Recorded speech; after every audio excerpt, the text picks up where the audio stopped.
They mocked my daughter's science fair project, calling her the dumb kid of the divorcee. The judges barely looked until a stranger walked in, looked at her project, and said this needs to be patented. They called my daughter the dumb kid of the divorcee, loud enough for her to hear it, loud enough for me to hear it. The judges walked past her science fair project like it didn't even exist. One of them smirked. Another one whispered something to a colleague and they both laughed. I stood there, holding my breath, fighting back tears and rage, wondering how much more my little girl could take before she crumbled. Her name is Lena. She's 11. She built something with her own hands, something she was proud of. She had spent weeks digging through old electronics, salvaging wires, testing circuits, and reading science blogs way beyond her grade level. And when she showed up to that gym, holding her head up even after all the whispers, I thought maybe, just maybe, someone would see her. They didn't. Not until a man walked in. He wasn't part of the school. He wasn't wearing a judge's badge, but he stopped at her booth. He asked her questions. He listened. Then he looked at me, dead serious, and said, "This needs to be patented." That's when everything changed. My name is Kayla Martinez, and for the past 5 years, it's just been me and my daughter, Lena. We live in a small town in Pennsylvania, the kind of town where people still leave notes on neighbors' doorsteps when your grass gets too long, and where your reputation sticks like gum under a desk. Everyone knows everyone, and if you mess up, even once, they remember it forever. I married young, fresh out of high school. My ex-husband Tom was charming, funny, and completely unprepared for the reality of fatherhood. When Lena was 6, he packed a duffel bag and left. No warning. No goodbyes. Just a text that said, "This isn't the life I want." After that, the rumors started. People said I drove him away, said I was irresponsible, said I should have known better. I didn't have time to defend myself. I was working 2 jobs, waiting tables in the morning, stocking shelves at night. Every dollar went to rent, bills, and keeping Lena's backpack filled with snacks and school supplies. There wasn't room for pride. I'd show up to parent nights with greasy hair under a baseball cap and bags under my eyes from a double shift. The other moms would nod politely, then turn back to each other. I knew I didn't belong in their little PTA brunch circle, and that was fine. I wasn't there to make friends. I was there for Lena. Lena has always been different, quiet, curious, endlessly creative. She doesn't chase after popularity. She doesn't need a crowd. Give her a broken radio, a bag of batteries, and a notebook, and she's in heaven. Ever since she was little, she's been fascinated with how things work. She used to take apart old toys just to see the gears inside, then try to build something new out of the pieces. One night, I came home from work and found our kitchen table covered in wires, magnets, and duct tape. She looked up at me with the most serious expression and said, "I think I can make electricity from shoes." At first, I laughed. Not in a mean way, I was just exhausted and didn't understand what she meant.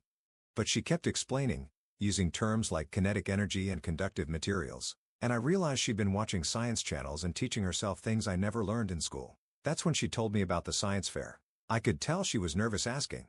Her voice got soft, like she expected me to say no. And truthfully, I almost did.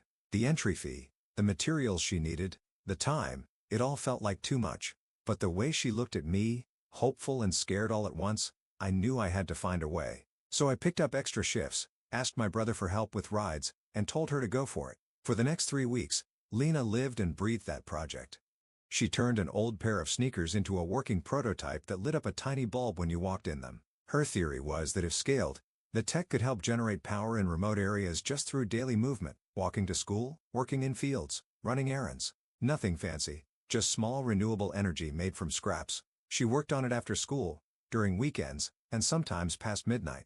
Her room looked like a little lab, spools of copper wire, old phone chargers, LED strips from broken flashlights.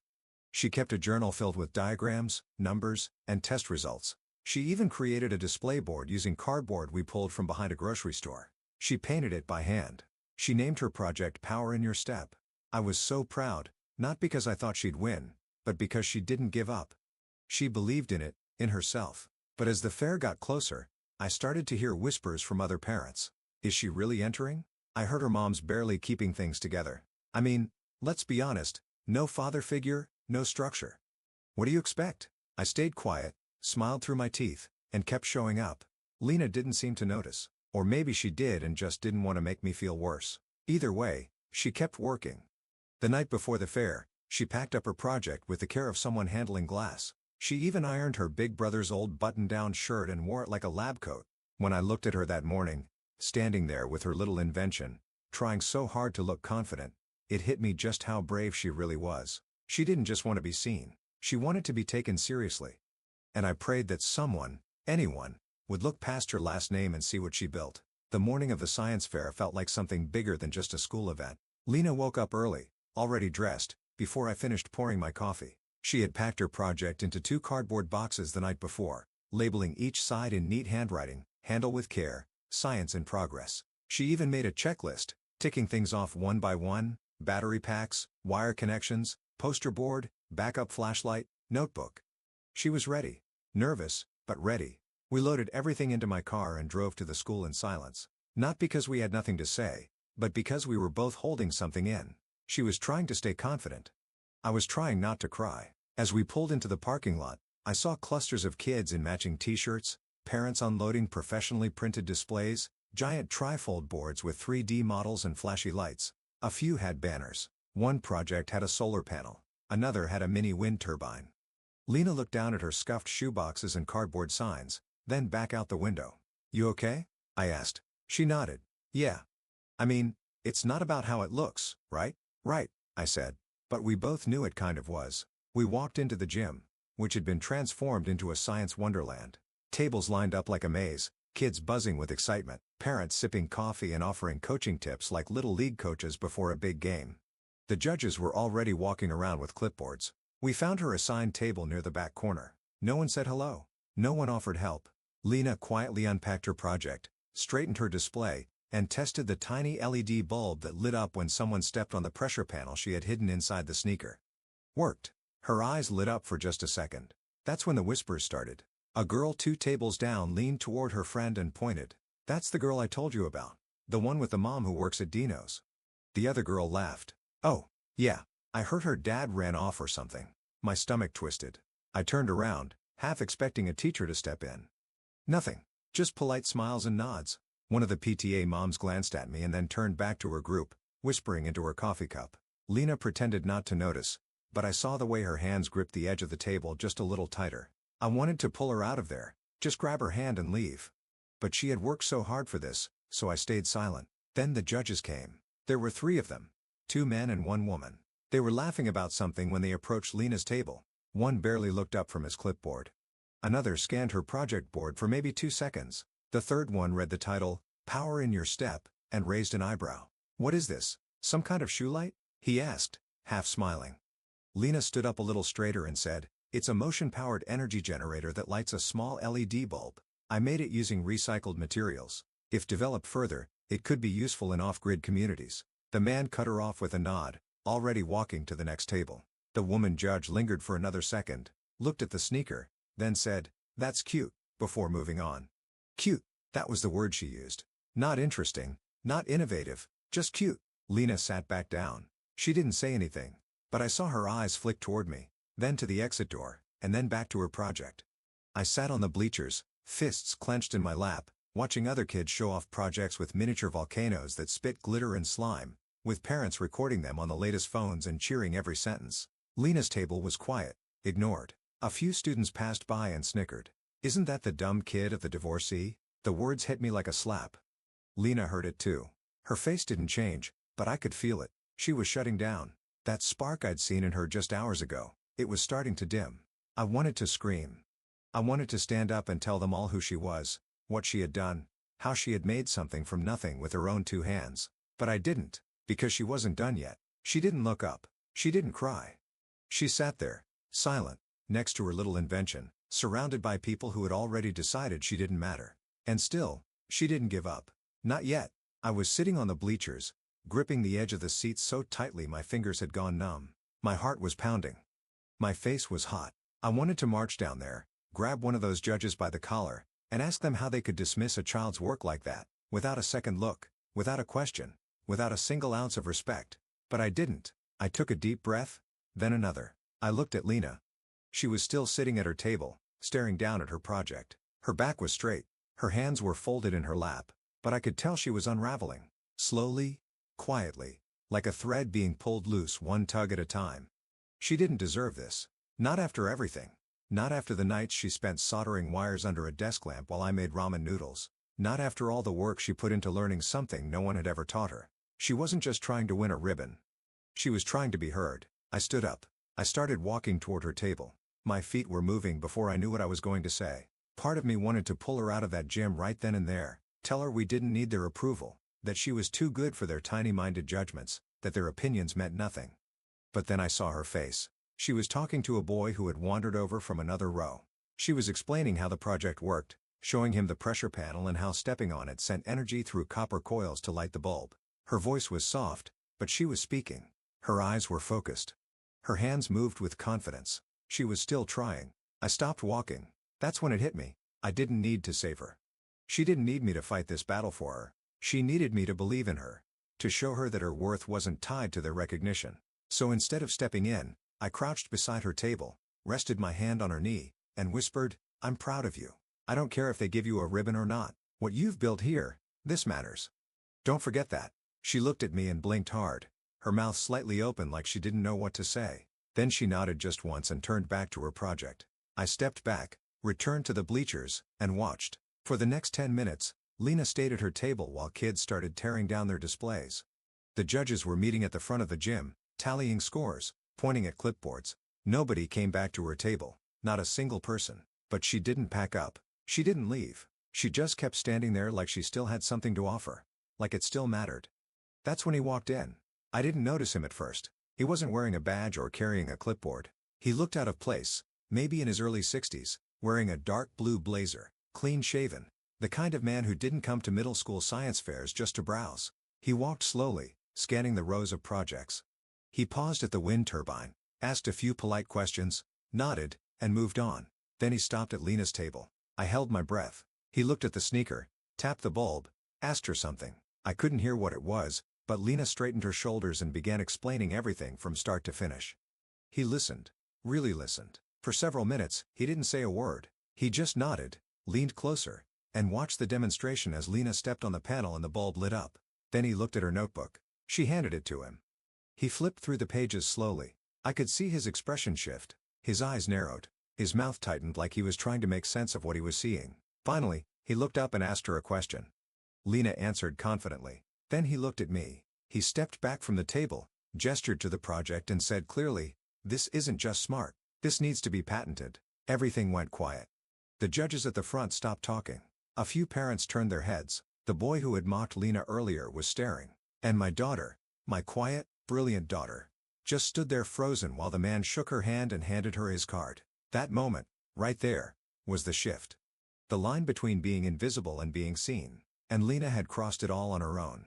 The silence after the stranger's words was louder than anything else in that gym. He stood there, pointing to my daughter's makeshift display, and said it again, this time directly to the stunned judges, loud enough for the whole room to hear. "This needs to be patented." For a second, no one moved. Then one of the judges, the same man who'd barely glanced at Lena's project earlier, walked back to her table. He was suddenly interested. He cleared his throat like he was resetting the whole scene and asked Lena, "Could you walk me through this again?" Lena looked at me. I nodded once, not saying a word. She took a deep breath, turned to the judge, and started from the beginning. She explained how she'd used recycled materials to create a kinetic energy conversion device, how each step compressed a small coil inside the shoe's sole to generate power, and how she wired it to light an LED. She explained how it could help kids in areas with limited access to electricity. She even pulled out her notebook and showed her recorded test data, voltage readings, wiring diagrams, and step-by-step improvements she'd made over time. The judge leaned in, eyes wide now. "You did this by yourself?" he asked. Lena nodded. "Mostly. My mom helped me find parts, but I built it." The woman judge, who had called the project cute earlier, came over next. This time, she asked real questions. She examined the shoe, took notes, even smiled once. Then came the questions from the parents.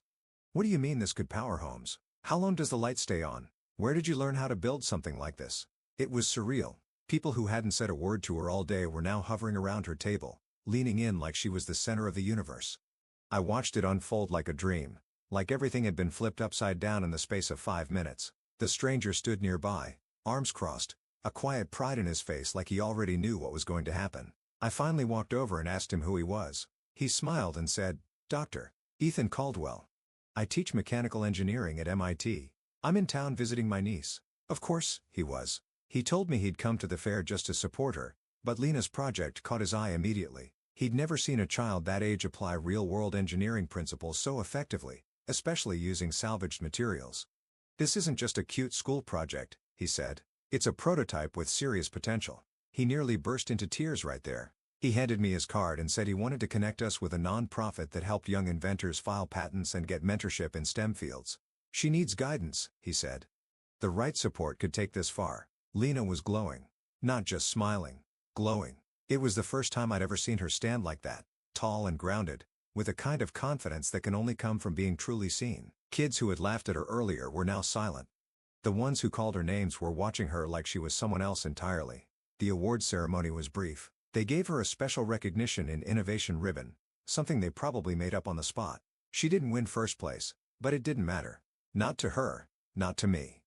As the gym started to empty, one of the teachers came over and patted her shoulder. "I didn't know you had this in you, Lena," she said. "I wanted to say she always had it in her. You just didn't bother to look." Back at home that night, Lena placed the ribbon on our refrigerator door with a single piece of tape.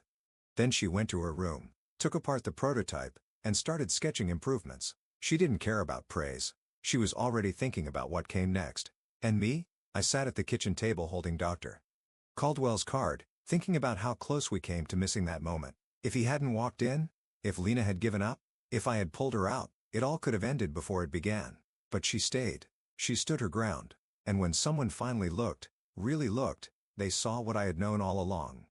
My daughter wasn't the dumb kid of the divorcee. She was a genius waiting to be noticed. It's been 7 months since the science fair. 7 months since that gymnasium. Since the ribbon.